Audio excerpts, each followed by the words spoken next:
함께 나눌 말씀의 내용은 사사기 말씀에 나오는 12사사 중에 이제 우리에게 가장 많이 알려진 삼손이라는 사람에 관한 이야기입니다.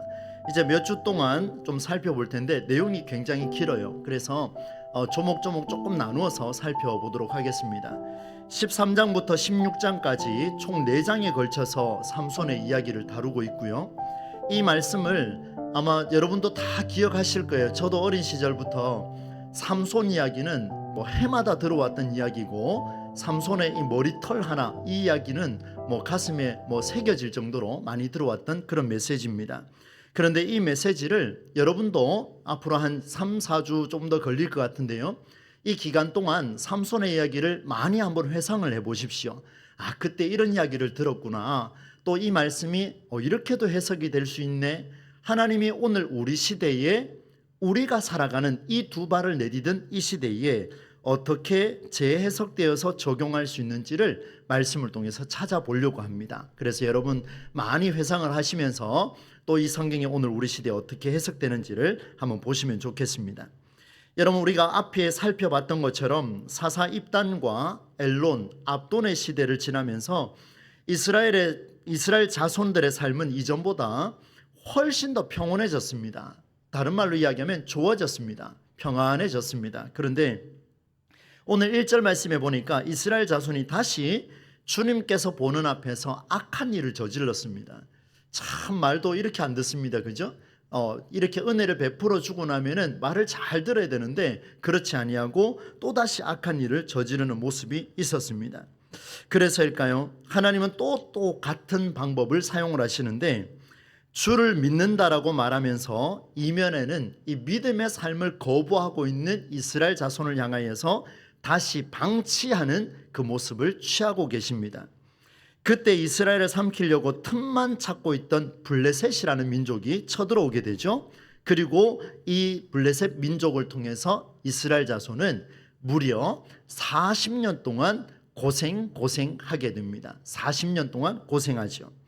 그런데 성경은 이전 사사들의 등장 배경과는 조금은 다른 관점으로 삼손의 이야기를 풀어가고 있습니다. 무슨 말인가 하면, 이스라엘 자손이 주님께서 보는 앞에서 악한 일을 많이 저질렀습니다.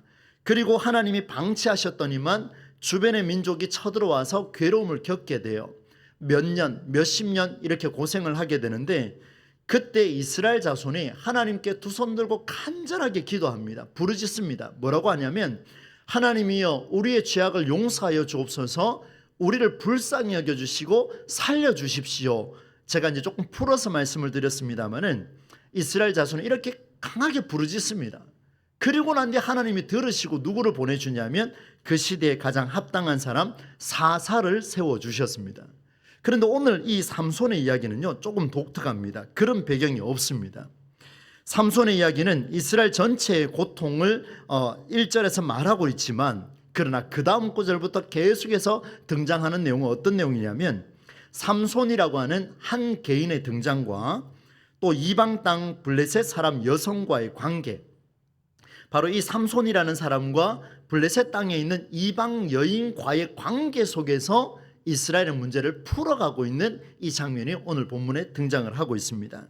이제 그 이야기를 계속해서 살펴볼 텐데, 이 말씀을 시작을 하면서 먼저 여러분에게 이런 말씀을 드리고 싶습니다. 오늘 성경은 우리에게 삼손이라는 한 개인의 이야기를 왜 4장에 걸쳐서 말씀하고 있을까? 그 이유는 삼손이라는 사람을 통해서도 한 민족이 얼마나 좌지우지 될 수 있는가를 보여주는, 즉 다른 말로 이야기하면 한 사람의 역할이 얼마나 영향력이 풍부한가를 보여줍니다. 이 말을 오늘 우리에게 적용을 하면 저와 여러분이 앉아있는 이 자리, 바로 우리의 삶을 통해서도 하나님께서는 큰 영향력을 펼쳐나간다라는 것을 말씀해 주고 있습니다. 이런 배경 아래 좀 살펴볼 텐데요, 오늘 성경은 이렇게 시작을 합니다. 삼손이 어떻게 출생하게 되었는지를 마치 출생의 비밀을 알려주는 것처럼 그렇게 성경은 기록을 하고 있습니다. 2절에 보니까 소라 땅, 바로 단 지파에 속해 있는 땅입니다. 지명은 그리 중요하진 않는데요, 이 단 지파 중에 마노아라고 하는 사람이 있었습니다. 남자예요.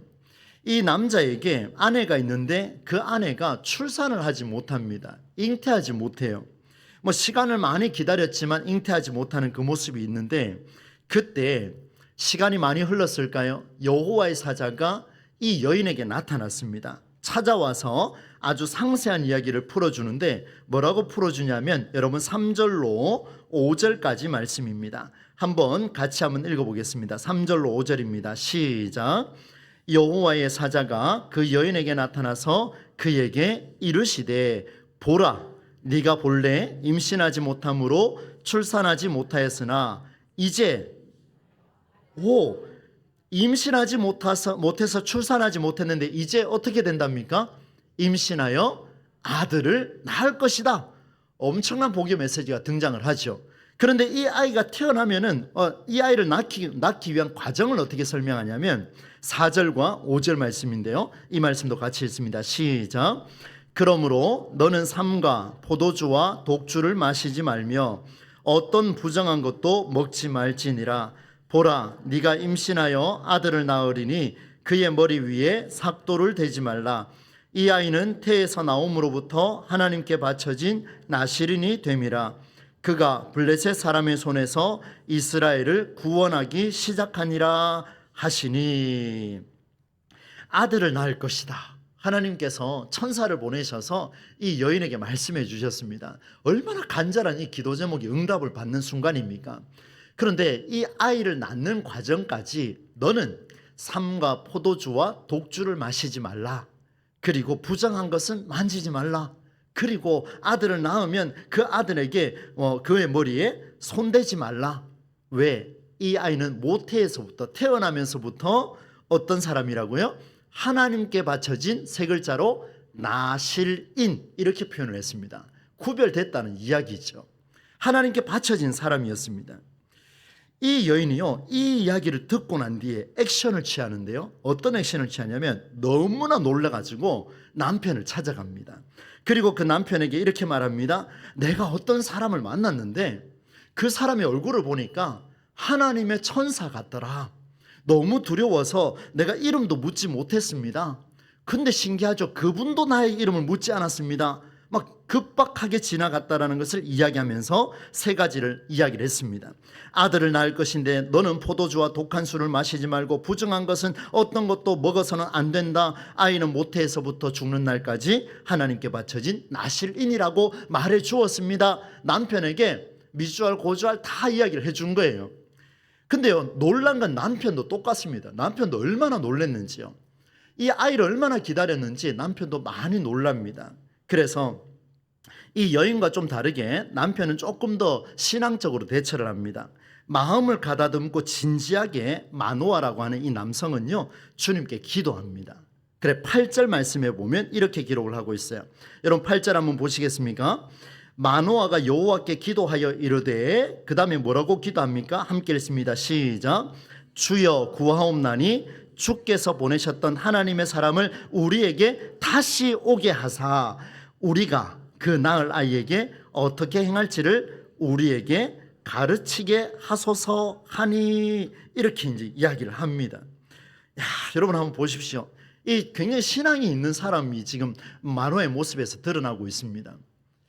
하나님, 그 천사를 다시 한번 우리에게 보내주십시오.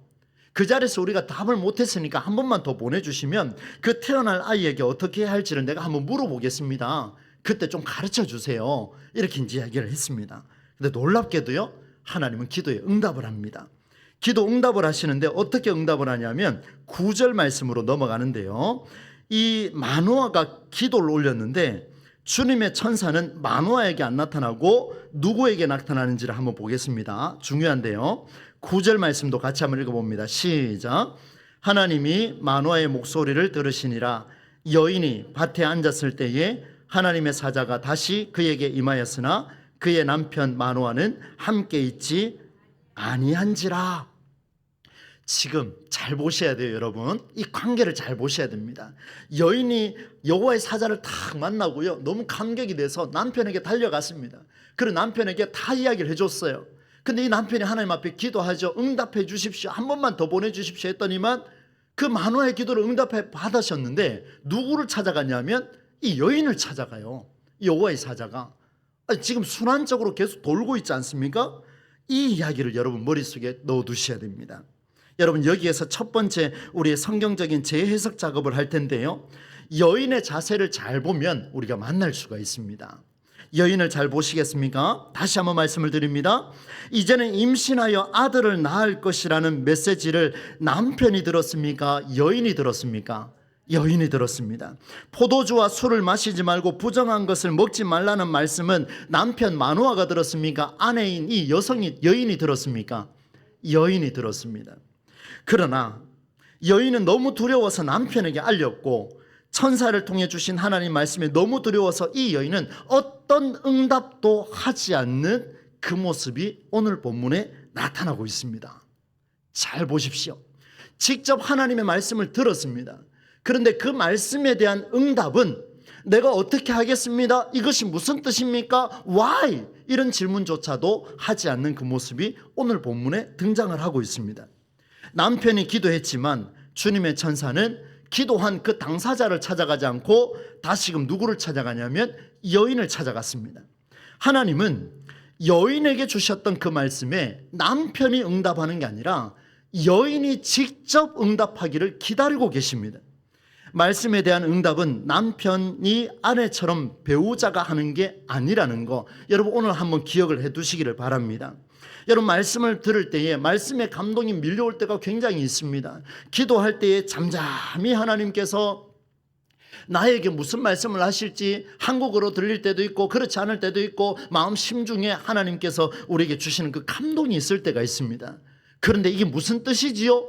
무슨 뜻이지요? 라고 누구를 찾아가냐? 남편을 찾아가고 아내를 찾아가고 누구를 찾아가서 거기에 말하는 게 아니라 그 감동이 일어났을 때는 이게 틀리든 맞든 상관없이 그 하나님과 직접 마주하기를 원하시는 게 바로 하나님의 마음이라는 것을 보여줍니다. 사랑하는 여러분, 우리 교회는 말씀 중심의 목회를 감당하려고 몸부림치는 그런 교회입니다.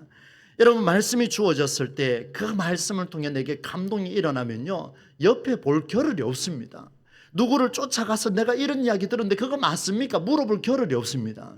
내게 응답이 주어지면 하나님 말씀하시면 이것이 하나님의 뜻입니까? 각자가 하나님 앞에서 진지하게 나아가는 그 모습이 필요하다는 것을 보여줍니다. 사랑하는 여러분, 신앙생활은 상상할 수 없는 놀라운 일들이 때마다 일어납니다. 많이 일어나요. 정말 이 목회하는 저도 감당할 수 없을 정도로 우리 성도들에게 아마 하나님께서 강력하게 역사를 하실 겁니다. 그런데 그럴 때마다 다른 이에게 알리고 또 다른 일을 통해서 하나님의 뜻을 확인하는 일에 힘을 쏟아서는 안 됩니다. 어떻게 해야 되느냐? 말씀과 감동으로 임한 그 성령의 임하심에 자신이 어떻게 응답할지가 굉장히 중요하다는 것을 보여줍니다. 여러분, 하나님은 여호와의 사자를 보내셔서 마노아의 기도를 듣고 또 누구를 찾아갔습니까? 이 여인을 찾아갔습니다. 이유는 그 여인이 지금 응답하기를 기다리는 거예요. 이 여인이 하나님이 주신 그 복의 메시지에 네가 어떻게 살아갈 것인가를 하나님이 지금 기다리고 계심을 보여줍니다. 사랑하는 여러분, 주님의 천사를 다시 만난 여인 남편에게 또 알렸습니다. 그리고 두 사람은 천사를 찾아가 지난번에 한 그 말이 이루어질 때에 그 아이가 지켜야 할 규칙이 무엇입니까? 또 그 아이가 할 일은 무엇입니까? 또 이렇게 물어봐요. 여러분, 지금 계속해서 하나님과 이 마노아와 여인과의 이 관계 속에 이 계속 삐걱거리는 모습이 지금 등장을 하고 있어요. 여러분 12절 다시 한번 보시겠습니까? 12절에 보시게 되면 이렇게 기록을 합니다. 12절 같이 한번 읽어봅시다. 시작. 마노아가 이르되 이제 당신의 말씀대로 되기를 원하나이다. 이 아이를 어떻게 기르며 우리가 그에게 어떻게 행하리까? 이 여인이 또 놀란 거 아닙니까? 처음에 여호와의 사자를 만났을 때도 남편을 찾아갔어요. 근데 또 또다시 나타난 여호와의 사자를 만나서 또 놀래가지고요, 남편이 또 찾아갔습니다. 그러니까 이 남편이 또 이야기를 합니다. 뭐라고 이야기하냐면 그 천사에게 이렇게 말을 해요. 내가 당신의 말씀대로 이루어지기를 원합니다. 그런데 이 태어날 이 아이를 어떻게 양육하면 좋습니까? 어떻게 기르면 좋습니까? 우리 이런 기도 많이 하지요? 그렇게 물어봤습니다. 근데 천사의 답변이 놀랍습니다. 오늘 핵심 구절인데요. 13절 14절 뜻을 생각하며 같이 한번 또 읽어보겠습니다. 13절 14절입니다. 여호와의 사자가 마노아에게 이르되, 뭐라고 말하는지 집중해서 보셔야 됩니다. 시작.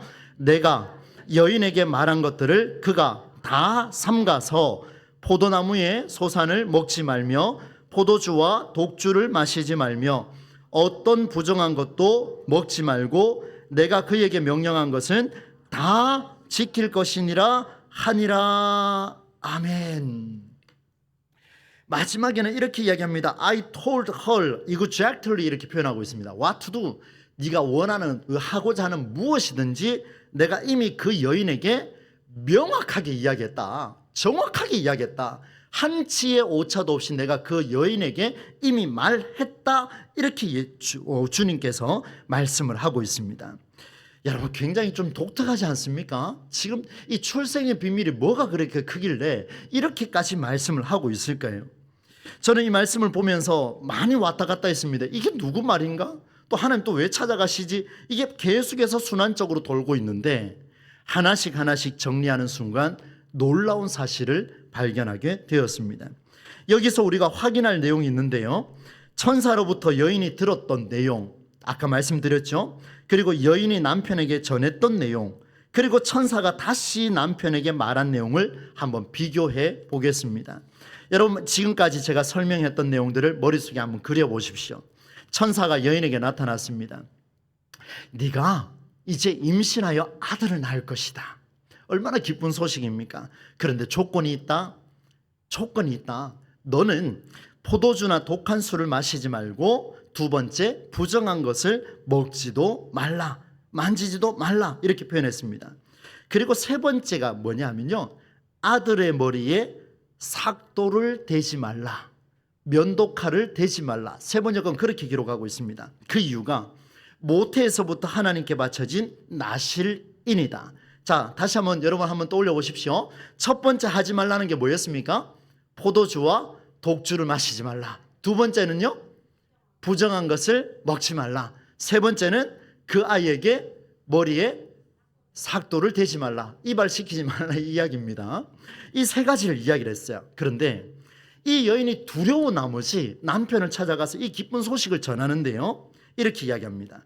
하나님의 사람이 찾아왔는데 천사와 같은 모습이었어요. 내게 아들을 주신다고 했습니다. 그런데 내게, 잘 들으셔야 돼요, 제가 여인입니다. 내게 포도주와 독한 술을 마시지 말라고 했어요. 나에게 부정한 것은 먹지도 말라고 했어요. 이유가 뭐냐? 모태에서부터 하나님께 바쳐진 나실인이기 때문에 그렇습니다 라고 이렇게 전달을 했습니다. 빠진 게 있나요? 혹시? 빠진 게 있나요? 아직 지금 딴 데 갔다가 지금 다시 돌아와야 됩니까? 빠진 게 있죠. 첫 번째, 포도주나 독한 술은 마시지 말라. 두 번째, 부정한 것을 먹지도 말라. 두 가지는 나왔는데 한 가지가 빠졌어요. 뭐가 빠졌습니까? 그 아이에게 머리에 삭도를 대지 말라. 이게 지금 빠졌어요. 그리고 잘 들으셔야 됩니다. 그 다음에 천사가 남편 마노아에게 이야기해 주는데 이렇게 이야기합니다. 여인에게 알려준 모든 것을 그 아이가 지켜야 할 것이다. 지금 여인에게서 남편이 들었던 이야기는 당신 아내를 위해서만 해야 할 일을 지금 들었는데 갑자기 지금 헷갈립니다. 남편이 천사에게 물었습니다. 내가 이 아이에게 무엇을 해야 됩니까? 라고 물으니 천사가 뭐라고 답변하냐면, 여인에게 알려준 그 모든 것을 그 아이가 지켜야 하고, 이렇게 답변하는 거예요. 이미 말했다는 거예요. 내 아내는 포도주와 독한 술을 마시면 안 되며 내 아내는 부정한 것을 먹으면 안 된다 라고 이야기하며, 그 다음 뭐라고 이야기하냐면 마지막에 천사가 여인에게 명령한 모든 것을 아내가 지켜야 한다. 자, 여러분 저를 한번 보시겠습니까?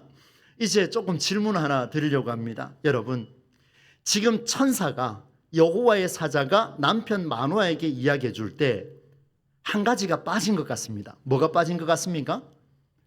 머리에 삭도를 대지 말라, 이렇게 지금 생각이 들지요, 그죠? 그런데 다시 한번 말씀드리려고 해요. 이게 성경의 위력입니다. 굉장한 위력이에요. 여러분, 여인이 남편에게 한 가지를 빠뜨렸다고 천사가 지금 남편에게, 그 마노아에게 한 개를 또 빠뜨립니까? 아니에요. 잘 들어보십시오. 천사가 남편 마노에게 이렇게 이야기했습니다. 여인에게 알려준 모든 것을 그 아이가 지켜야 하고, 이 말은 이 여인에게 내 아들의 머리에 면도칼을 대지 말라, 삭도를 대지 말라는 이 말을 천사가 지금 남편에게 하고 있습니까? 안 하고 있습니까? 하고 있습니다. 네 여인에게, 내 아내에게 이미 그 아이에게 뭘 해야 될지를 나는 말했다. 그것을 지키라, 이 말을 하고 있는 겁니다. 그죠? 그리고 아내가 해야 될 일 두 가지를 이야기했고요. 마지막에 또 뭐라고 이야기하냐면 천사가 여인에게 명령한 모든 것을 뭐라고요? 아내가 지켜야 한다. 내 아이에게 삭도를 대지 말라고 말했던, 내가 그에게 말했던 그 말을 그 여인에게 내가 말했으니까 너는 그 여인에게 그 말을 들으면 되지 않겠느냐. 근데 희한하죠. 여인이 남편에게 했던 말, 삭도를 대지 말라는 이 말을 빠뜨리니까 마치 천사가 남편에게도 빠뜨린 것처럼 그렇게 지금 이야기를 하고 있어요. 왜 그럴까요? 왜 그럴까요? 이게 바로 놀랍습니다. 하나님은요, 여인이 지켜야 할 규칙 두 가지와 잉태하며 태어날 아이에게 지켜야 할 규칙 한 가지를 말씀해 주셨는데, 이건 뭐냐면요, 지금 마노아는 아내가 할 일을 말하지 않고 하나님께 바쳐진 아들을 위해서 내가 뭘 하면 됩니까? 라고 물었습니다. 그랬더니만 천사가 네 아내에게 다 말했다. 그 여인에게 다 말했다. 남편은 지금 아내에게 별로 관심이 없어요. 태어날 아이에만 관심이 있어요. 여러분, 두 사람 다 하나님 뭐라고 말하는지를 모릅니다. 여러분, 조금 헷갈릴 수 있는데요, 이렇게 한번 정리하겠습니다. 한번 들어보십시오. 여러분, 남편 마노아가 만약에 상황 파악을 정확하게 했다면 이렇게 답변했어야 돼요. 아내가 찾아왔습니다. 여보 이렇게 찾아왔어요. 당신이 지금 이렇게 이야기를 합니다. 내가 아들을 낳을 건데 포도주와 독주를 먹지 말고 부정한 것도 먹지 말고 내 아이에게 삭도를 대지 말라라고 이렇게 삭도를 대지 말라는 지금 없었군요. 두 가지를 딱 듣고 난 뒤에 마노아가 상황 파악을 정확히 했다면 뭐라고 답변해야 되냐면, 내 아내요, 여보, 당신이 지금 천사를 통해 그 말을 들었으면 당신이 예스든 노든 그 천사 앞에서 응답을 하고 돌아오시오. 이렇게 말해야 되는 게 맞습니다. 근데 듣고 난 뒤에 뭐라고 이야기합니까? 지금 태어날 아이에게만 관심을 갖고 그 아이를 어떻게 키워야 됩니까? 이렇게 묻고 있습니다. 또 한 가지, 만일 여인이 상황 파악을 정확하게 했다면 이렇게 말해야 됩니다. 여인의 입장입니다. 먼저 스스로 천사를 만났을 때 두려워 떨고 남편을 찾아가는 게 아니고요, 그 자리에서 겸허하게 진지하게 무릎 꿇고 천사에게 물었어야 합니다. 이것이 내게 온 이유가 무엇입니까? 라고 묻고, 그 말씀에 제가 어떻게 응답하면 됩니까? 라고, 아니면 yes or no 답을 했어야 합니다. 두 번째, 아들의 머리에 면도칼을 대지 말라는 말씀을 반드시 남편과 나누었어야 했습니다. 그러나 여인은 그 말은 빠뜨렸습니다. 의도적인지 의도적이지 않은지는 성경에 기록이 없으니까 알 수가 없습니다. 그런데 여러분, 천사가 두 차례나 말했습니다. 마노아의 아내에게 일러준 모든 것을 지켜야 할 것이다. 더군다나 13절 말씀을 세 번역으로 보면 그 모든 것을 그 아이가 지켜야 할 것이다. 이렇게 표현하는 것을 보면 아주 놀라운 일이 아니겠습니까? 정말 놀라운 일입니다. 여러분, 오늘 성경을 여러분 잘 이해하셨으리라 생각이 되는데요, 여러분 이 말씀 우리의 가슴에 한번 새겨보십시오. 내일부터 또 정교인 수련회를 우리는 시작을 합니다. 여러분, 하나님은 상황에 대해서 우리에게 아주 정확하게 말씀해 주십니다. 굉장히 정확하게 말씀해 주세요. 여러분에게 감동을 주실 때는요, 여러분 정말 빠뜨리지 말고 꼼꼼하게 메모하는 습관을 가지셔야 됩니다. 여러분, 제가 우리 교회 와서 처음으로 지금 말씀을 듣고 메모하는 습관을 가지라고 제가 입을 열었습니다. 왜 이런 말씀을 드리냐면, 하나님의 말씀이 감동이 될 때에 메모해야 되기 때문에 제가 지금까지 말하지 않았습니다. 그러나 오늘은 한 번은 제가 이야기를 하려고 합니다. 왜요? 하나님의 말씀이 감동이 오면요, 아 그렇지 하고 넘어가면 안 돼요. 제가 새벽 기도 때 핸드폰 안에다가 우리 교인들 기도 제목을 다 넣어놨습니다. 그리고 쭉 넘기면서 기도하다가 번쩍이게 하나님이 감동을 주실 때는요, 성경을 빨리 찾습니다. 그리고 기도 제목 다 닫고요, 뭐 하냐면 다시 메모창을 열어가지고 메모를 정말 빠르게 합니다. 독수리 타법으로 그냥 쳐요. 혹이 하나 놓칠까 싶어가지고요. 여러분 그거 아십니까? 제가 목양실에 책상에 딱 앉아 있다가 막 이렇게 생각해서 막 떠오르고 난 뒤에요, 그 사이에 잠깐 손 씻고 오겠다고 해서 그 걸음 한 10걸음 되겠습니까? 잠깐 손 씻고 돌아오면 까먹어버립니다. 여러분 하나님의 감동은요 순식간에 지나갑니다. 그 감동은 가지셔야 돼요. 어떻게 새기느냐? 돌판에 새길 정도로, 아니면 마음판에 새겨. 이 마음판에 새겨서 하나님 앞에 우리가 서야 된다는 것을 말씀해 줍니다. 여러분 하나님 말씀은요 아주 정확합니다. 오늘 말씀 보세요. 하나님이 실수한 것처럼 보이지만 그렇지 않습니다. 남편 마누아가 아이에게 뭐 하면 됩니까? 라고 물었더니만 우리 하나님은 전혀 엉뚱한 대답을 하죠. 내 아내에게 이미 다 얘기했다. 이미 이야기했다. 그렇게 말씀을 하고 있죠. 아들의 머리에 면도칼을 대지 말라. 하나님이 빠뜨린 게 아니라 여인이 빠뜨린 부분입니다. 하나님이 빠뜨린 게 아니에요. 천사는 명확하게 말했습니다. 주님의 천사가 여인에게 알려준 이 모든 것을 지키라. 그래서 제가 영어 표현으로 썼죠. I told her exactly. 아주 명확하게 그렇게 표현했다라고 그렇게 말씀해 주고 있습니다. 사랑하는 성도 여러분, 말씀을 맺도록 하겠습니다. 오늘 주신 말씀에서 적용할 점입니다. 여러분 우리는 삼손을 영웅으로 알고 있습니다. 저도 동의하지요.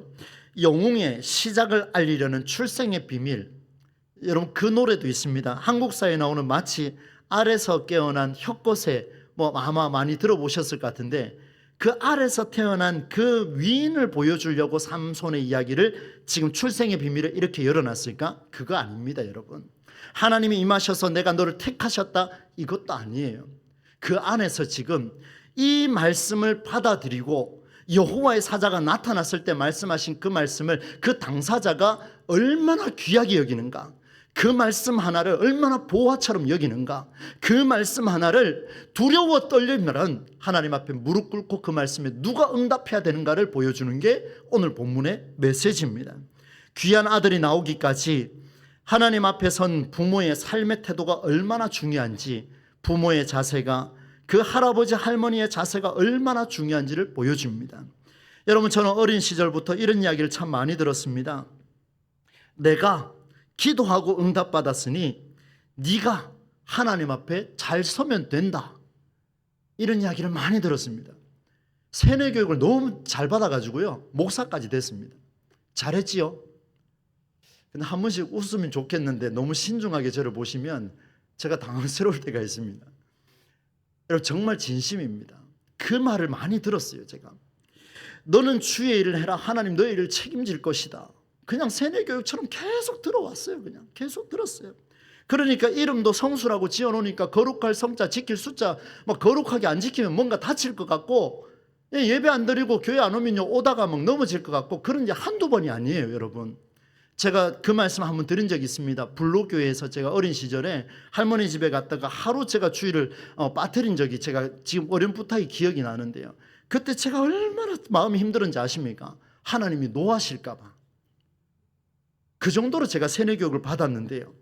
여러분 제 부모님은 또 그렇게 살고 할머니 할아버지는 그렇게 살았다 할지라도 어른들을 뭐라 하는 게 아니에요. 지금 내가 어떻게 살 것인가를 제가 말씀을 통해 말씀을 드리는 겁니다. 지금 최성수 목사야, 너는 어떻게 살 것이냐? 너는 네 아들, 내 딸에게 뭐라고 말할 것이냐? 그 답은 여기에 있습니다. 내가 너에게 응답을 주었으면 네가 먼저 해라. 네 딸에게 그 길 가라고 말하지 말고 네 아들에게 너는 이렇게 살아라, 내가 기도해 보니까 너는 이렇게 살아야 될 것이다 라고 말하지 말고 네가 먼저 그렇게 살아라, 이 말입니다. 사랑하는 여러분, 삼손이 나오기까지 잘 보셔야 돼요. 다음 주가 더 기가 막힌 메시지가 나오는데요, 이 부모가 하나님의 앞에서 어떻게 삶의 태도가 바뀌어 가는지를 다음 주에 만날 수가 있습니다. 말씀에 직접 응답하는 삶이 나와야 삼손이 다시 소명을 살아낼 수 있음을 보여줍니다. 만약에 오늘 본문에서 딱 끝이 났다면 삼손이 태어나기까지 긴 시간이 걸렸을지도 모릅니다. 그런데 놀랍게도 다음 주에는요 그 이야기가 등장을 해요. 오늘 말씀을 마주하는 지금, 바로 오늘 저와 여러분, 여기 어르신들로부터 시작해서 젊은이에 이르기까지 지금 내가 말씀 앞에서 어떻게 살아내는지가 여러분의 가정과 여러분의 가문과 여러분의 자녀의 삶이, 우리 동부제일교회 공동체의 삶이 어떻게 살아나는지를 보여줄 것이라는 하나님의 강력한 메시지가 우리에게 오늘 선포되었습니다. 여러분, 오늘 우리가 그 길 한번 걸어봅시다. 옆 사람에게 미루지 마시고요, 내가 한번 그 삶을 살아내어서 혹여나 삼손과 같은 그 위대한 사람을 나를 통해서 내 옆에 사람을 세우더라도, 나를 통해서 내 자녀를 세우더라도, 나를 통하여서 초신자를 삼손과 같이 세우더라도 주여 내가 그 길을 한번 걸어보겠습니다. 하나님의 역사의 통로에 귀하게 쓰임받게 하여 주시옵소서. 누가 합니까? 바로 저와 여러분이 그 사명을 감당할 때에 이 일이 이루어진다라고 말씀해 주십니다. 오늘 수요기도에 나오신 여러분, 또 함께 하시는 우리 모든 성도님들이 이 말씀을 잘 새기셔서 너도 나도 할 것 없이 하나님 말씀에는 내가 직접 먼저 응답하겠습니다, 내가 먼저 하겠습니다, 이런 응답이 저와 여러분이 일어나서 여러분이 가는 발걸음마다 하나님의 놀라운 복이 임재하기를 우리 주 예수님의 이름으로 간절히 축원합니다.